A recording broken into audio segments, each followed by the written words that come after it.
और मेरे खिलाफ जो फर्जी एफआईआर कराई गई है एक्साइज के मामले में, उसका भी लीगल मामला वही देख रहे थे। पता ये चला है कि मेरे खिलाफ गलत तरीके से केस बनाकर ये उनके ऊपर दबाव डाला जा रहा था कि मेरे खिलाफ गलत तरीके से केस बनाकर मुझे अरेस्ट कराने की लीगल मंजूरी दें। उनके ऊपर जिन अधिकारी ने, सीबीआई के जिस अधिकारी ने सुसाइड किया है, उनके ऊपर गलत तरीके से दबाव बनाया जा रहा था कि मेरे खिलाफ इलीगल तरीके से, फर्जी तरीके से केस बना के मेरे अरेस्ट को मंजूरी दें, जिसको वो मंजूरी नहीं दे रहे थे। उनके ऊपर इतना दबाव था कि वो मानसिक दबाव में आ गए और उन्होंने सुसाइड कर लिया। ये बहुत दुखद घटना है कि सीबीआई के एक अधिकारी को, जिसको दिख रहा था कि पूरा का पूरा मामला फर्जी है, उसके ऊपर इतना दबाव बनाया गया गलत काम करने के लिए कि उसको आत्महत्या करने पर मजबूर होना पड़ा।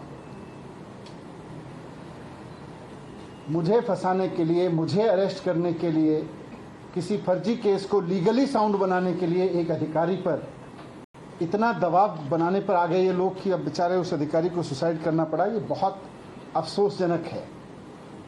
मेरी उनके परिवार के प्रति बहुत संवेदना है, उनकी असमय इस घटना से। मैं आज प्रधानमंत्री जी को भी कहना चाहता हूँ कि आप मुझको फंसाना चाहते हैं फर्जी तरीके से, फंसा लीजिए। आप मेरे ऊपर रेड कराना चाहते थे, आपने रेड करा ली। आप फर्जी एफआईआर करा चुके मेरे ऊपर। आप मुझे अरेस्ट कराना चाहते हैं, आप बता दीजिए, जहाँ कहोगे मैं आ जाऊँगा। लेकिन इस तरह से अधिकारियों के ऊपर दबाव बना के उन्हें फांसी लगाने पे, उन्हें आत्महत्या करने पे मजबूर मत कीजिए। इससे घर उजड़ रहे हैं, ये ठीक नहीं है। आप हर वक्त यही सोचते रहते हैं मैं सीबीआई का इस्तेमाल कैसे करूं, मैं ईडी का इस्तेमाल कैसे करूं, मैं चुनी हुई सरकारों को कैसे गिराऊं, चुने हुए एमएलएज को कैसे खरीदूं। आप स्कूल बनाने पे कब सोचेंगे? आप अस्पताल बनाने पे कब सोचेंगे? आप महंगाई कम करने पे कब सोचेंगे? आप रोजगार देने पे कब सोचेंगे? आप केवल यही सोचते रहते हैं कि कैसे सीबीआई पे दबाव बना के चुनी हुई सरकार को गिराऊं विपक्ष की, कैसे चुने हुए एमएलएज को खरीद लूं विपक्ष के। मैं आज आपके सामने इस घटना से मैं बहुत आहत हूं और मैं आपके सामने प्रधानमंत्री जी से 3 प्रश्न पूछना चाहता हूं। जो सीबीआई के अधिकारी ने सुसाइड किया, जिसके ऊपर बहुत दबाव था कि वो मेरे खिलाफ पूरे के पूरे केस को लीगली साउंड बनाए और उनको आत्महत्या करनी पड़ी जितेंद्र कुमार जी को, उसके सिलसिले में मैं प्रधानमंत्री जी से 3 सवाल पूछना चाहता हूं कि अधिकारियों पे इतना दबाव क्यों बनाया जा रहा है कि वो आत्महत्या करने जैसा कदम उठाने पे मजबूर हों। आप अपने राजनीतिक विरोधियों को कुचलने के लिए अपनी ही सरकार के अधिकारियों को और कितना टॉर्चर करोगे? दूसरा सवाल है मेरा कि क्या अब भारत की केंद्र सरकार का काम केवल ऑपरेशन लोटस चलाना रह गया है? जिस तरह से राज्यपालों से, उपराज्यपालों से दबाव डाल के उनसे उल्टे सीधे काम कराए जा रहे हैं, जिस तरह से सीबीआई पे दबाव डाल के, ईडी पे दबाव डाल के उल्टे सीधे काम कराए जा रहे हैं, तो क्या अब केंद्र सरकार का काम केवल ऑपरेशन लोटस चलाना रह गया है? ये मेरा दूसरा सवाल है प्रधानमंत्री जी से। और तीसरा सवाल है कि जनता की चुनी हुई सरकारों को कुचलने के लिए और कितनी कुर्बानियां आप लेंगे, ये बताएं। ये बहुत दुखद घटना है। विपक्षी सरकारों को कुचलने के लिए सीबीआई के ऊपर इतना दबाव के अधिकारियों को सुसाइड करने पे मजबूर होना पड़े, ये इस देश में पहले कभी नहीं हुआ। बहुत दुखद है और मैं उम्मीद करता हूं कि प्रधानमंत्री जी मेरे इन तीनों सवालों को गंभीरता से लेंगे और थोड़ा इस पर सोचेंगे। और उस पे वो आपके ऊपर आरोप लगा रहे हैं और एक स्टिंग ऑपरेशन किया जिसका आरोपी नंबर 13 का स्टिंग ऑपरेशन दिखा रही बीजेपी और आरोप लगा रही है कि 6% कमीशन दिया गया। देखो, इन्होंने, भारतीय जनता पार्टी काफी दिन से चिल्ला रही है घपला हो गया, घपला हो गया। कभी 1300 करोड़, कभी 8000 करोड़, कभी 500 करोड़, कभी 144 करोड़, कभी 30 करोड़। फिर सीबीआई से इन्होंने एफआईआर कराई तो सीबीआई ने भी ढूंढ ढांड के दूर से कहीं से स्ट्रेच करके 2 कंपनियों के बीच की किसी वाइट डीलिंग को जबरदस्ती मेरे ऊपर थोपने की कोशिश की, वो भी सोर्सेज के हवाले से। तो एफआईआर में लिखा, उसके बेस पे मेरे घर पे रेड डलवा दी। घर पे कुछ नहीं मिला, मेरे परिवार का लॉकर तलाश लिया बैंक का, उसमें कुछ नहीं मिला। अब जब सीबीआई से एक तरह से क्लीन चिट मिल गई कि जी इनके पास तो कुछ नहीं मिल रहा, तो अब बीजेपी कह रही है जी देखो सीबीआई नहीं ढूंढ पाई, अब हम स्टिंग करके देंगे। फिर वो कोई सड़क पे चौराहे पे खड़े होकर किसी को गाड़ी पे बिठा के कुछ कहते हैं, उसके कोई सवाल जवाब करते हैं, वो स्टिंग है? मजाक है ये तो। ऐसे स्टिंग मेरे पास भी है, मैं भी दे दूंगा कल बहुत सारे, फिर आप मुझको भी चलाना। Thank you. कुछ नहीं है। Aam Aadmi Party's response to Deputy Chief Minister Manish Sisodia taking on the BJP and asking 3 questions of Prime Minister Modi, also going on to make the charge that this is an attempt to dislodge a duly elected government in Delhi by dirty tricks. Manish Sisodia asking the BJP to focus on inflation, to focus on jobs, to talk about schools and hospitals, not to indulge in petty politics and vendetta politics.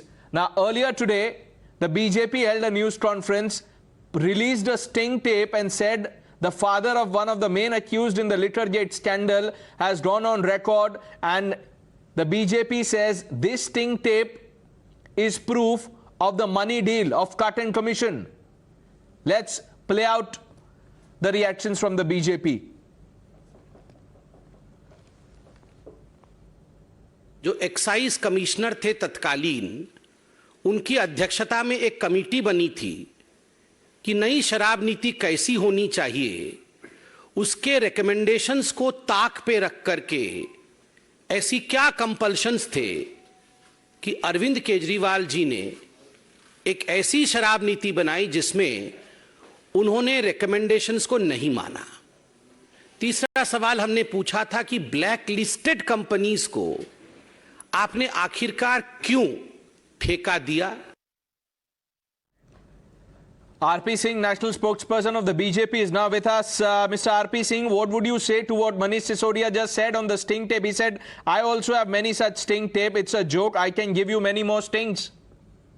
Let him make those things public. He has looted on Delhi's exchequer. He has looted on Delhi's taxpayers' money. And if he has more thing about himself, let him make it public. But he can't now run away from this. The fact is, the man was involved in scam. Man was involved in giving away reveries or gifts to his friends by through his policies, which he never got approved from the cabinet. And also, there are notes on record of the excise department, which has been taking inquiry into the blacklisted company being allotted the tenders, and also the cartels being allotted the tenders. So, what about those? So he can't. I mean, there will be many more things like this, but he has to answer the. So, Mr. RP Singh, the Aam Aadmi Party is saying that the central government is pressurizing CBI officials to frame AAP leaders. Well, they will have all the right to go to court. If anyone is claimed wrongly, he'll have all the right to go to court. Sanjay Jain went to court, and court denied him the bail. So even he will have the right to go to court if the CBI wrongly prosecute him or wrongly convict him. Okay, and my final question to you, sir, and Mr. Sisodia said this in his news conference. He said central government has only one function, that is to run Operation Lotus.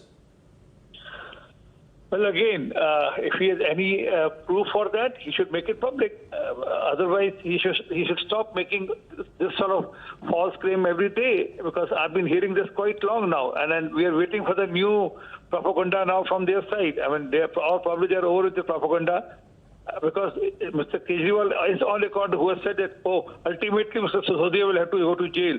Yes, if he has done wrong, he'll have to go to jail. Okay. It's not Mr. Kejriwal. It's not on Mr. Kejriwal's recommendation or my recommendation, his recommendation.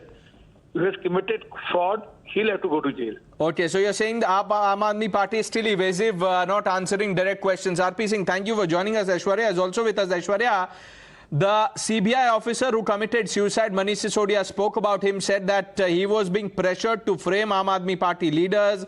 Now, the Delhi police has released a statement in which they say that there's no foul play in this case. Well, that's right. In fact, it is now the fight between the most Imandar party versus the most Bhrasht party. Counter allegations and allegations are leveled by both Bharatiya Janata Party and Aam Aadmi Party today when the BJP released that particular sting of the father of accused number 13 in the FIR, Sunny. Mr. Kulvinder clearly had stated that, the commission, 12% commission, he alleged that 12% commission goes directly to the L1 vendors, to the government, and 6% to the Aam Aadmi Party. Now, he had also made certain allegations that, there has been a direct money transfer which also happens. Certainly, when Deputy Chief Minister Manish Sisodia addressed this press conference, he clearly attacked once again the same thing, saying that the central government is time and again using these powers, to use the central agencies, and they wanted to manipulate, but there has been nothing found in the CBI investigation so far. The Aam Aadmi Party on their side has been clearly stating that the CBI should come out with the charge sheet, and if there are charges, then